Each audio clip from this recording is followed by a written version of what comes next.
शिवाय गुरवे सच्चिदानन्दमूर्तये निष्प्रपञ्चाय शान्ताय निरालम्बाय तेजसे। हरिओम प्रभु जी। आज के इस अध्यात्म परिषद में आप सबका स्वागत है।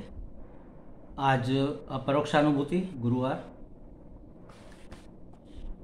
छठा श्लोक चल रहा है। पहले उसका पाठ करेंगे और इसके बाद इसको समझने का प्रयत्न करेंगे। अपरोक्षानुभूति श्रीमद् शंकराचार्य भी रचित ग्रंथ है। उसमें छठवां श्लोक, सदैव वासना त्यागः शमो अयमिति शब्दितः। सदैव वासना त्यागः शमोऽयमिति शब्दितः। निग्रहो बाह्यवृत्तीनां दम इत्यभिधीयते। निग्रहो बाह्यवृत्तीनां दम इत्यभिधीयते। क्या कहा है? सदैव वासना त्याग, वासना का सदा सर्वदा के लिए त्याग, ये शम है। मन से विषयों की वासना को छोड़ देना, यह शम है। और निग्रह बाह्य वृत्ति नाम, बाहर की वृत्तियां, बाह्य इंद्रियां जो है उसको रोक लेना, उसका संयमन करना, इसको कहते हैं दम।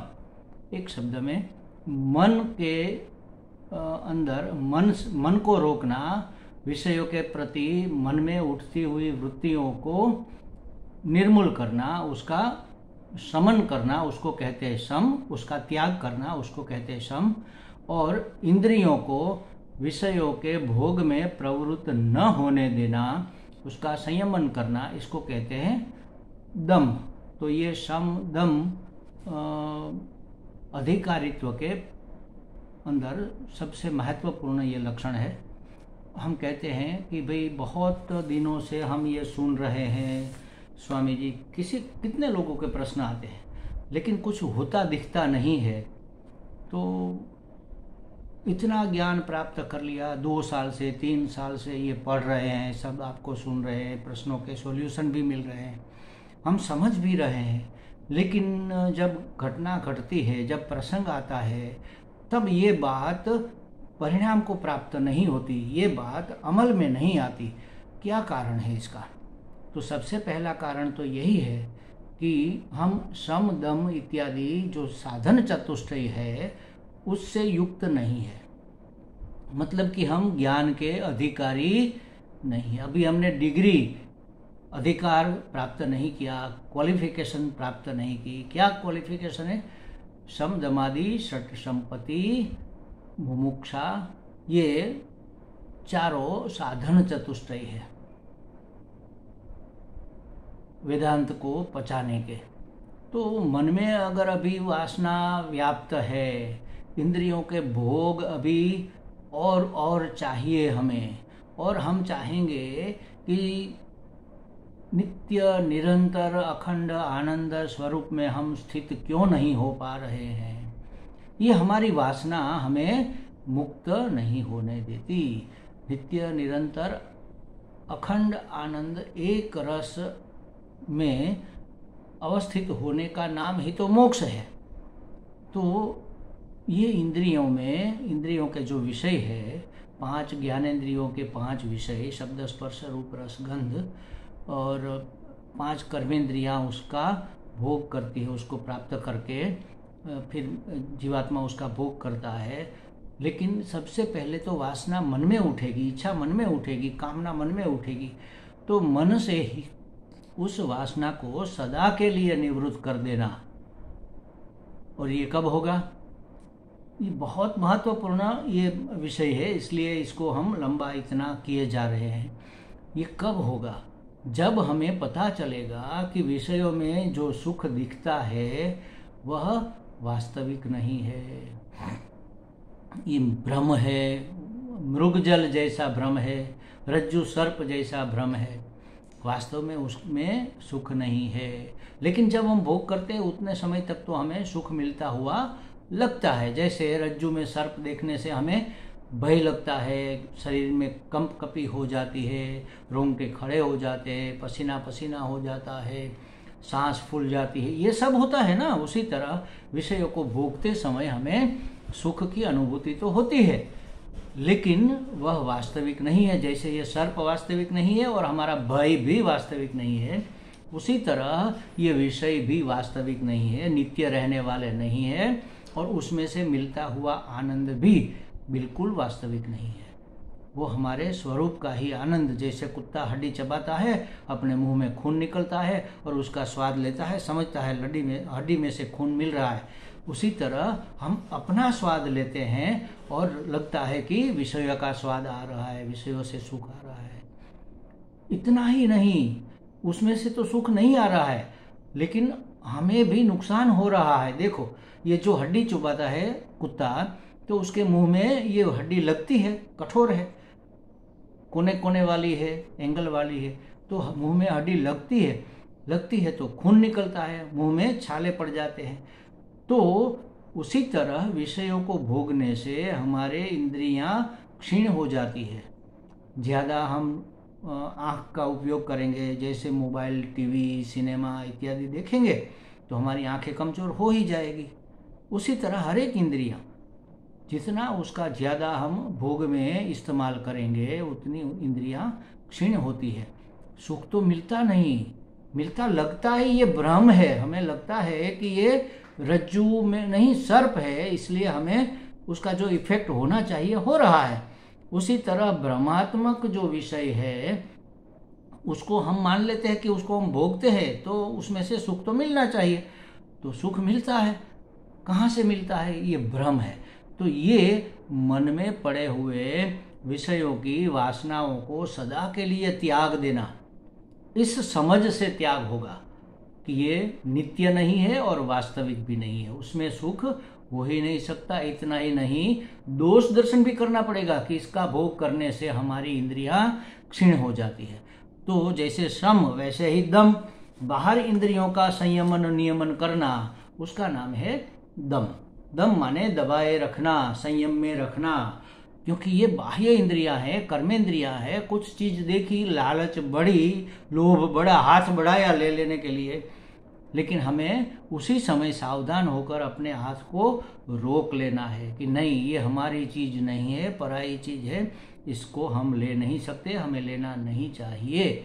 बस हाथ को ये रोक लिया हमने तो हस्तेंद्रियों का दम कर लिया हमने।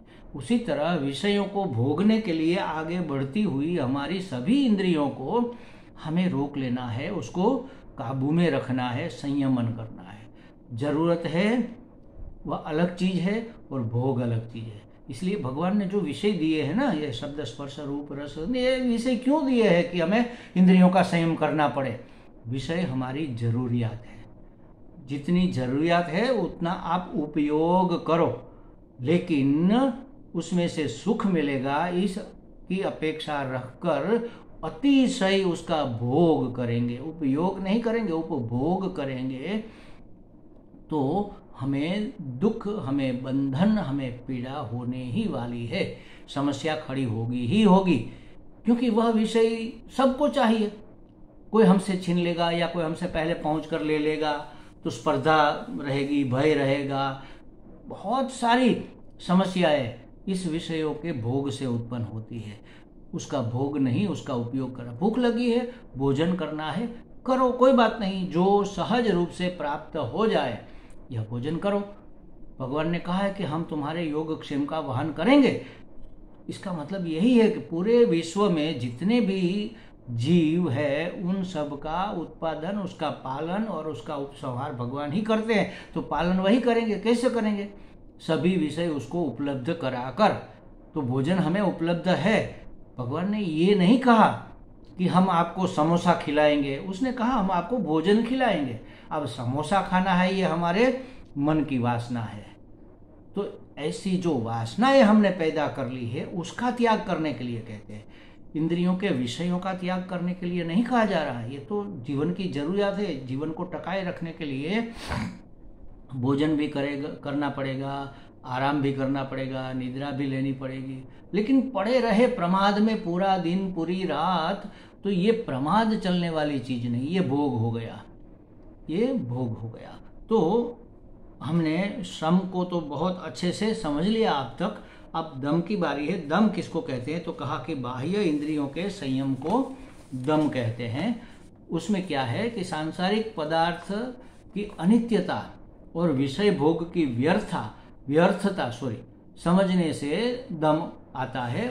उसी को दम कहते हैं। आता है क्या? किसको? सांसारिक पदार्थों की अनित्यता। जो विषय हमें प्राप्त हो रहे हैं वो नित्य नहीं है, नित्य नहीं है। हमें नित्य नहीं रखने हैं। आज के लिए तो है, आज के लिए तो इसको भोग ले, नहीं, आज के लिए भी नहीं, एक क्षण भी नहीं है, एक क्षण भी वो टिकने वाले नहीं है। हर क्षण वो नष्ट होते जा रहे हैं। हमारी इंद्रियां भी हर क्षण नष्ट होती जा। हम स्वयं, जिसको हम देहादि संघात को हम मानते हैं, ये वाला हम हर क्षण नष्ट होता है। हमारी उम्र बढ़ती नहीं है, घटती है। तो ये सांसारिक पदार्थ की अनित्यता अगर हमने समझ ली और विषय भोग की व्यर्थता समझ ली कि ये तो व्यर्थ है, तो फिर ये दम हो गया। व्यर्थता कैसे समझनी है? हमने अभी बताया कि ये हड्डी में से मिलने वाले स्वाद जैसा विषय है। वो हमें हमारे ही मुंह में छाले बनाकर उसमें से लहू निकालकर उसी का हमें स्वाद दे रहे हैं। चलो कोई बात नहीं, स्वाद तो आ रहा है, लेकिन छाले पड़ गए महाराज। स्वाद आपका ही आ रहा है, उसमें हड्डी की क्या जरूरत है? आप ऐसे ही स्वाद ले लो बिना छाले निकाले हुए, अपने आप का आनंद लो, अपने आप को देखो। स्वामी अखंडानंद जी महाराज कहते थे कि ये नाटक सिनेमा देखने की जरूरत क्या है? अपना नाटक स्वयं देखो, जगत की सिनेमा देखो, बैठे बैठे रहे, देखो लोग क्या क्या करते हैं, कहाँ से आते हैं, कहाँ जाते हैं, पंछी कैसे, पहाड़ कैसा है, पशु कैसे, कीड़े मकोड़े, कीड़े कीट पतंग, ये सब कैसे कैसे विहार व्यवहार कर रहे हैं। देखो आप उसका नाटक देखो, अपने आप का नाटक देखो, आंखें बंद करके देखो, देखो मन में क्या क्या विचार उठ रहे हैं, क्या क्या करने को जी कर रहा है, और हम क्या क्या बेवकूफ़ियाँ कर रहे हैं। ये सब बेवकूफ़ियाँ हैं। बेवकूफ़ियाँ क्या क्या कर रहे हैं, देखो अपना नाटक स्वयं देखो। तो ये विषय भोग हमें व्यर्थ दिखाई देंगे। अरे ये तो व्यर्थ की झंझट हमने मोल ली, और ये बिल्कुल अनित्य है। मतलब कि संसार के पदार्थों में पद का अर्थ, संसार में जो भी शब्द जिसका नाम भी है, जिसका रूप भी है, उसका हमें संशोधन करना है, उसका शोधन करना है, उसका शुद्धिकरण करना है। कैसे? उसको देखेंगे और सोचेंगे कि ये नित्य है कि नहीं है। उसमें हमें नित्यता दिखाई देती है। पद, पैसा, प्रतिष्ठा, इन सब में हमें नित्यता दिखाई देती है ना, इसलिए तो हम उसका संग्रह करते हैं, उसके लिए लालायित रहते हैं। तो एक तो संसार के विषय नित्य नहीं है, इतना ही नहीं, सत्य ही नहीं है। ये मिथ्या है, मृगजल की तरह दिखते हैं लेकिन है नहीं। ये सत्य नहीं है। जो सत्य होता है वही नित्य होता है। अनित्य माने मिथ्या है। सत्य जो होता है वही नित्य होता है, अनित्य का मतलब ही मिथ्या है। तो ये संसार के सब लोग कहते हैं ना, कि सभी महात्मा, सभी शास्त्र कहते हैं कि ये नित्य नहीं है, इसका विचार करो। तो हम कहेंगे कोई बात नहीं, नित्य नहीं है तो कोई बात नहीं, 5-10 साल तो रहेंगे, तब तक हम इसका भोग करेंगे। नित्य नहीं का मतलब ये है कि ये सत्य नहीं है। जो सत्य होता है वही नित्य होता है। तो सत्य नहीं है, मिथ्या है, उसमें से स्वाद कैसे आएगा? ये रज्जु सर्प मिथ्या है, तो उसमें से डर कहाँ पैदा होगा? हम तो डर रहे हैं, मर रहे हैं, सांसें फूली जा रही है, कांप रहे हैं, रोंगटे खड़े हो गए। अरे भाई डरने की जरूरत नहीं है, ये सांप है ही नहीं, ये तो रज्जु है। उसी तरह विषयों में सुख है ही नहीं, हम उनमें से सुख लिए जा रहे हैं। नहीं लगता है, डर भी लगता है ना। तो उसी तरह सुख हमें लगता है, जैसे हड्डी में से खून निकलने से स्वाद मिलता है, उसी तरह विषयों में हमें सुख लगता है, वास्तव में है नहीं। तो एक तो सांसारिक विषयों की अनित्यता, मिथ्यात्व निश्चय हो जाना चाहिए। ये सब पदार्थ अनित्य है माने नित्य नहीं है, माने सत्य भी नहीं है। जो सत्य होता है वही नित्य होता है। तो ये सत्य नहीं है, ये भ्रम है। सत्य नहीं है लेकिन दिख रहा है, तो ये भ्रम है। पर महाराज हमने सोच लिया, हमने समझ लिया कि ये मिथ्या है, फिर भी क्यों दिख रहा है? ऐसा नियम नहीं है कि मिथ्या न दिखे। रज्जु में तो ये होता है कि प्रकाश कर लिया तो हमें रज्जु दिख गई, तो सांप नदारद हो गया, अब हमें सांप नहीं दिखेगा। लेकिन जैसे मृगजल होता है, सूर्य की किरणें जब रेत पर पड़ती है तो वहां पर जल का हमें आभास होता है। हमने देखा कि अरे वहां पर तो जल का सरोवर है, हम वहां गए, देखा वहां कुछ नहीं है, सिर्फ रेत है, और वो भी तपी हुई, बिल्कुल एकदम गरम गरम, और इतनी सारी धूप है। भागे वहां से आ गए घर पे, हमने देख लिया कि वहां जल नहीं है। उसी क्षण वापस घर में आकर फिर निकल कर देखेंगे तो नहीं दिखेगा? दिखेगा, फिर से दिखेगा, क्योंकि दो पदार्थों का ये जो संयम हो रहा, सम्मिलन हो रहा है, उसमें से एक तीसरी हस्ती पैदा होती है, उसको कहते हैं मिथ्या। तो उसी तरह ये जगत हमें दिखेगा, लेकिन हमें समझना है, जैसे वो समझते कि वहाँ जल दिख रहा है लेकिन है नहीं, फिर हम दूसरी बार नहीं जाएंगे दौड़कर। उसी तरह मिथ्यात्व निश्चय तब हुआ माना जाएगा कि हमें विषयों में से सुख लेने की, फिर हम हाथ ही नहीं बढ़ाएंगे उसकी तरफ मुंह ही नहीं करेंगे, देखेंगे हाँ बिल्कुल है, अच्छी बात है, लेकिन वो सत्य नहीं है, उसमें से सुख आता वाता है नहीं। तो मिथ्यात्व निश्चय हो जाने के बाद हमारा ज्ञान कार्यकारी होगा। तब तक हमें लगेगा कि हमने बहुत प्राप्त कर लिया, लेकिन कुछ काम वाम आता नहीं है। तो अनित्य है, मतलब मिथ्या है, जगत के सभी नाम रूप, जगत के पदार्थ मिथ्या है, ऐसा मिथ्यात्व निश्चय हो जाना चाहिए। निश्चय माने ज्ञान, निश्चय माने दृढ़ निश्चय, जो कभी फिरेगा नहीं। हम हमेशा सदा सर्वदा जागते, सोते, उठते, बैठते, खाते, पीते, यह याद रखेंगे कि ये सब मिथ्या है। तो यह अनित्य बोध, मिथ्या बोध हो जाना चाहिए, सत्यासत्य विवेक हो जाना चाहिए, मिथ्या सत्य, नित्यानित्य विवेक हो जाना चाहिए। और ये विषयों के जो एक तो ये सत्य नहीं है, फिर भी हम भोग करते हैं तो हमें लगता है कि भाई थोड़ी देर तो आनंद आता है, थोड़ी देर भी आनंद विषयों का नहीं आ रहा है। कई बार ये उदाहरण हम महात्मा लोग देते हैं, हमने भी दिए, कि चाय पीते हैं तो हमें सुख मिलता है, अच्छा लगता है। तो आज हमने चाय बनाकर, अदरक डालकर चाय बनाकर पी ली, बहुत आनंद आया। कहाँ से आया? चाय में से आया। अरे चाय में आनंद नहीं है महाराज। कैसे नहीं है? हमें तो आया। तो हड्डी चबाने से कुत्ते को भी तो आता है ना आनंद, वह हड्डी में लहू नहीं है। उसी तरह चाय में भी आनंद नहीं है, फिर भी हमें आता लगता है। वो कहाँ का है? हमारा अपना आनंद है। कुत्ते को जो स्वाद आ रहा है वो अपने लहू का आ रहा है। उसी तरह चाय में जो आनंद आ रहा है वो अपना स्वयं का आ रहा है। अपनी इच्छाओं की निवृत्ति हो जाने से मन शांत हो गया, निर्मल हो गया, तो अपना स्वरूप हमें आनंद स्वरूप दिखने लगा। हमें लगा चाय में से आनंद आया। अगर चाय में आनंद होता तो सबको आनंद मिलता। चीनी में मिठास है तो जो भी खाएगा उसको मीठा लगेगा। अगर चाय में आनंद है तो सबको उसका आनंद आना चाहिए। कई लोग ऐसे हैं जो चाय नहीं पीते, कॉफ़ी पीते हैं, या कॉफ़ी भी नहीं पीते, कुछ नहीं पीते, उसको चाय पसंद ही नहीं है। हमारे एक संबंधी है माता जी, वो कहती है चाय मुझे दवाई जैसी लगती है, मैं चाय नहीं पीती। वो कभी चखा ही नहीं उसने, ऐसे बिना चखे बना देती है और अच्छी बनाती है। तो वो कहते हैं चाय तो मुझे दवाई लगती है। तो महाराज अगर चाय में आनंद है तो उसको भी आना चाहिए, नहीं आता।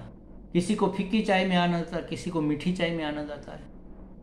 अगर चाय में आनंद है तो सबको आना चाहिए, सब समय आना चाहिए। हर वक्त एक बार चाय पी ली, फिर दूसरी बार पी ली, फिर तीसरी बार, उसी समय ऊपर ऊपर ऊपर ऊपर एक एक कप पीते गए।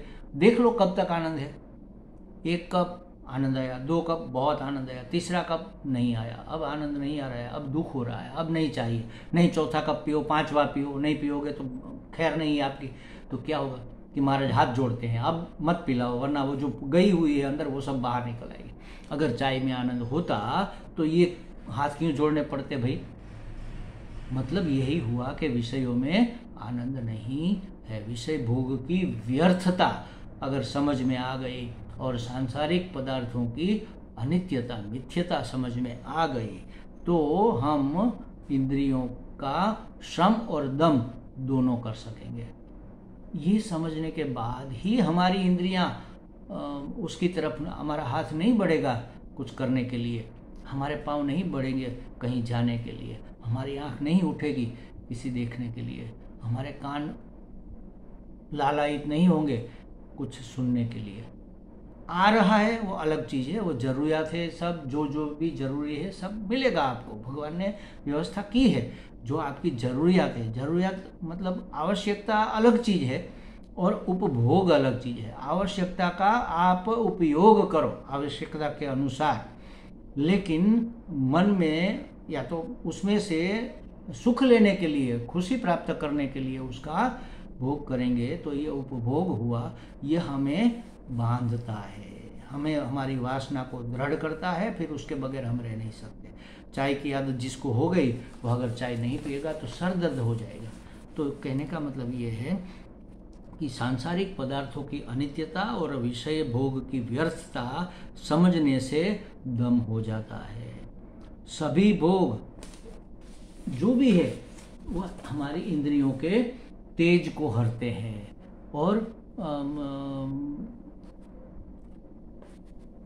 वैराग्य शतक में कहा गया है, भोगे रोग भयम, भोग से रोग का भय रहता है, भोग करोगे तो रोग होगा ही होगा। सांसारिक लोग इसका मतलब ये नहीं है कि भोग नहीं करेंगे तो नहीं होगा, नहीं करेंगे तो शायद नहीं होगा, लेकिन करेंगे तो होगा ही होगा। कहते हैं ना कि जैसे सिगरेट के पैकेट पर लिखा होता है कि तंबाकू खाना या सिगरेट पीना कैंसर को आमंत्रित करना है। तो एक मित्र हमें कह रहे थे कि देखो इसको कैंसर हुआ, इसने कभी सिगरेट नहीं पी, कभी चाय नहीं पी, कभी कोई व्यसन नहीं किया, उसको हुआ। वो तो हो सकता है, अपने प्रारब्ध का फल है तो हो सकता है, लेकिन शक्यता बढ़ जाती है पीने से। अगर प्रारब्ध में नहीं तो भी भगवान ने तो हमें 100 साल का आयुष्य दिया है, लेकिन हमने बर्बाद कर दिया भोग करने में, सभी को क्षीण कर दिया, सभी इंद्रियों को, तो पहले ही विदा हो गए। भगवान ने कहा कि अरे 100 साल का आयुष्य दिया था, अपने जो वासना है उसकी पूर्ति करके बिना उसका उपभोग किए अपना जीवन व्यतीत करके मुक्त हो जाते। मनुष्य जीवन है अच्छे कर्म करके मुक्त होने का, लेकिन व्यर्थ ही गंवा रहे हम। भोगे रोग भयम, भोग से रोग होगा ही होगा। इसलिए आचार्य शंकराचार्य जी कहते हैं कि भव सुखे दोषोनुसंधीयताम। भव सुखे बनने में, भव माने बनना, जन्म लेना, जन्म लेने से या तो सुख उत्पन्न होने से, सांसारिक सुख में दोषानुसंधीयताम, सांसारिक सुखों में दोष का अनुसंधान करो। अनुसंधान करो माने उसको भोगने से पहले ही सोच लो कि इसमें क्या सुख है और क्या दुख है। तो दोषानुसंधीयता, उसमें दोष का दर्शन करो तो भोग की इच्छा नहीं होगी और उसकी तरफ अपना हाथ नहीं बढ़ेगा, जिससे कि आसक्ति से हम मुक्ति पा सके। भोग की हमें आसक्ति, क्या कहते हैं उसको, बार बार भोग करने का मन होना, ये आसक्ति है। उसके बगैर हम रह नहीं सकते, ये आसक्ति है। तो आसक्ति से मुक्ति हुए बिना ये समदम कार्यकारी नहीं होगे। तो आसक्ति से मुक्त होने का उपाय यहाँ बताया, भव सुखे दोषोनुसंधीयताम। ये संसार के सुखों को भोगने में दोष का अनुसंधान करो, क्या क्या उसमें दोष रहे हुए हैं। कोई भी भोग सुख प्राप्त करने के लिए उसकी प्राप्ति में दुख है। बहुत परिश्रम करके हमने विषय को प्राप्त किया, बहुत परिश्रम किया, बहुत स्पर्धा की, बहुत ईर्ष्या की, अपने मन को बिगाड़ा, अंतःकरण को मैला किया, और फिर भी नहीं मिली तो अंचई की, क्या कहते हैं उसको, हमने